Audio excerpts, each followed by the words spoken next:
I'm Jaryd. And I am Rob. And today we're going to be reacting to some Eurovision. Let's do it! Eurovision. Yeah. Bar?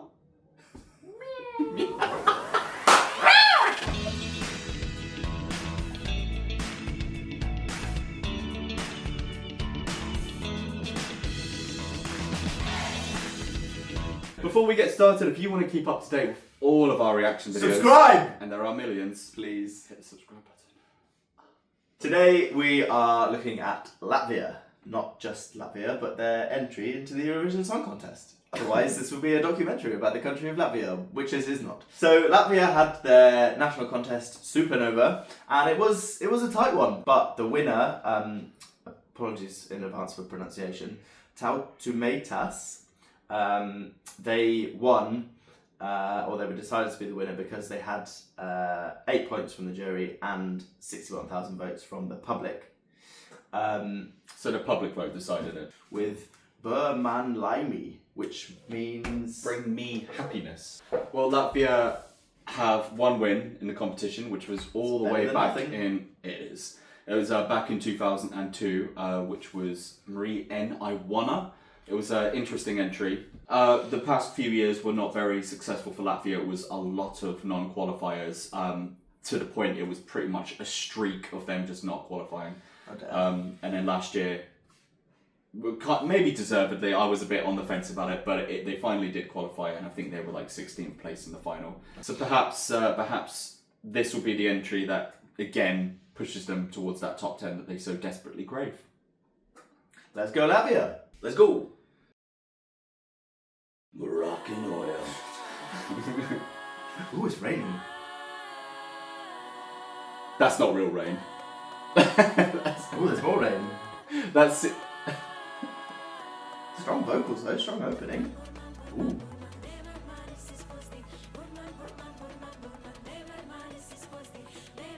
Okay, well the budget has gone on this this faux rain that we've got on the screen. Someone's discovered Adobe Premiere After Effects. Wow.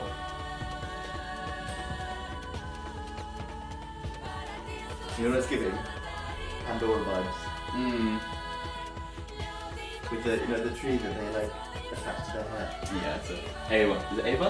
Ava. Ava.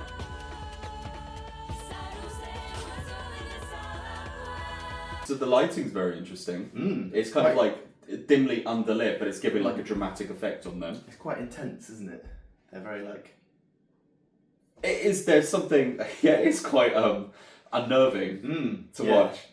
But I quite like that. It's quite kind of ethereal and... Because you're plugged into it, you want to see what happens. Yeah, and like they're not... I feel like they're supposed to be not quite human. Because of the headdress and the way they're dressed and stuff and the...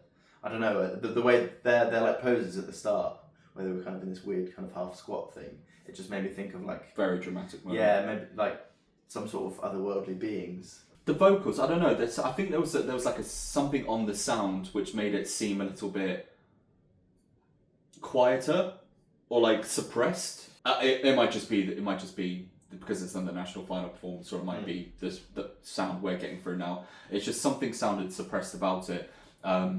But it was like a nice unity behind it. It's kind of on the harmonies as well. I thought it was going to be like white voice, which is just like a vocal technique, which is like that higher, shrill kind of notes that they've had. Let's see where it goes. Ooh! Ooh, now it's snowing. Or is it raining? Sleet. Slush. I like the use of silhouette in the hanging down. It's like they're on a sea of clouds. Yeah. Like they're up in the Angels. maybe. What do you do about otherworldly beings? Or pigeons.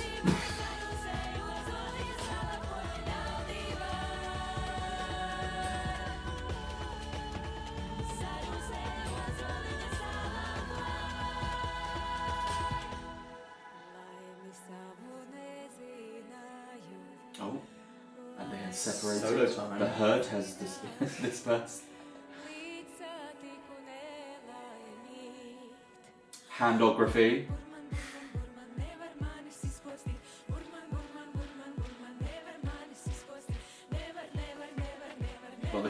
was overtime on this.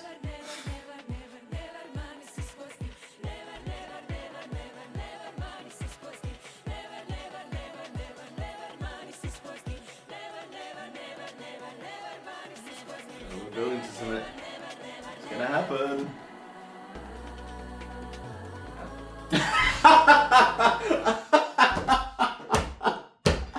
Biggest anticlimax of Eurovision so far. That was... Oh. Robin. Robin? What? Oh, Rob, 2025. Thank you. Yeah, that was like a real good build, and I was really expecting it to go to another level, and then it just went. Yeah, there was a bit of a landslide movement to that. It's interesting. I just don't really know. I don't really understand it. I'm trying to pinpoint the things together. I think those movie effects are kind of throwing me out a little bit. It's very like stylized. It's quite a nice contrast. The kind of the voices and the harmonies with the kind of the strong kind of almost tribal like beat of the drum behind it. It's quite a nice mix, which I'm enjoying. But yeah, that anticlimax was Took you out. Yeah. I like that because we were talking like when I said earlier about the camera angles. I like just the whole screen that it's kind of cut in half, so it is kind of like it is something like cinematic. Yes, that you'd get. Yeah. And it went into overtime there. It's just like they've got so many different angles in it, and it really adds up.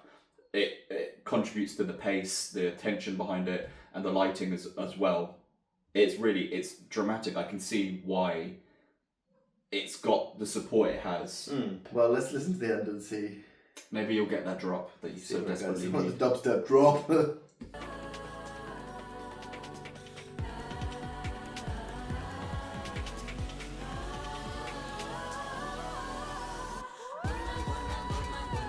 There we go. That's a bit better. There it is.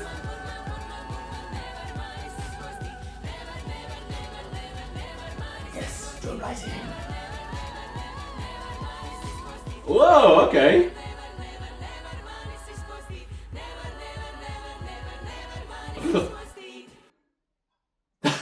You see just on there that lean at the end. That lingo. Well, Confusing. interesting though. Very I interesting. did quite enjoy it. Visually, it's a lot of fun. All the different like uses of silhouettes and the things hanging down, and the lighting changes, and their kind of choral movement and stuff. I think is really cool.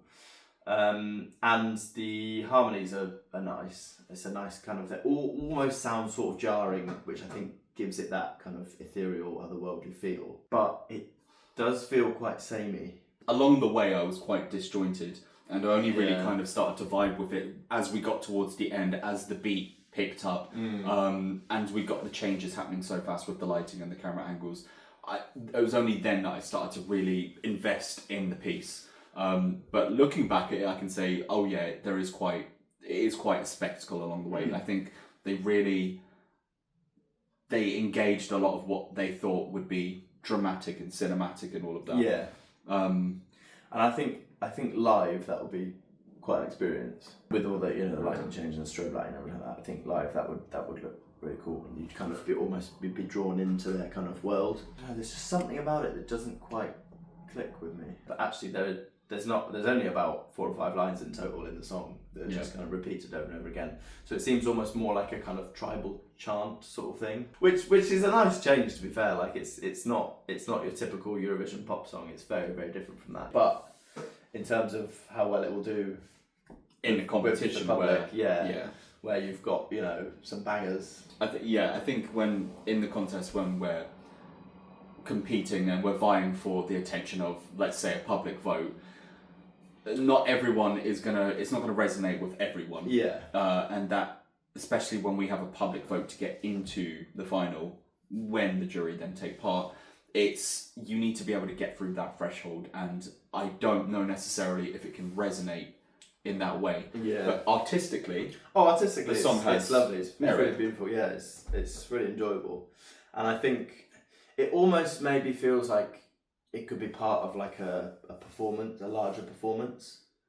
Yes. And this is like one scene out of a show or something like that. But in terms of a standalone song, I think there's not enough substance in there. Will it qualify? really not sure. It's a difficult one. Yeah, it is. I think it's really beautiful and like I say, visually it's really engaging and stuff. But in terms of Eurovision, I can't see it doing too well just because it doesn't kind of grab you straight away. Based off of just this, I'm going to say no. But I do appreciate visually what we've seen. I think I'm still waiting for the audio to kind of... I'm waiting for the audio to kind of meet the same expectations I have for the video. Yeah. What did you guys think? Will you please let us know in the comments below? And as always, we will see you on the next one. Take care, guys. Bye.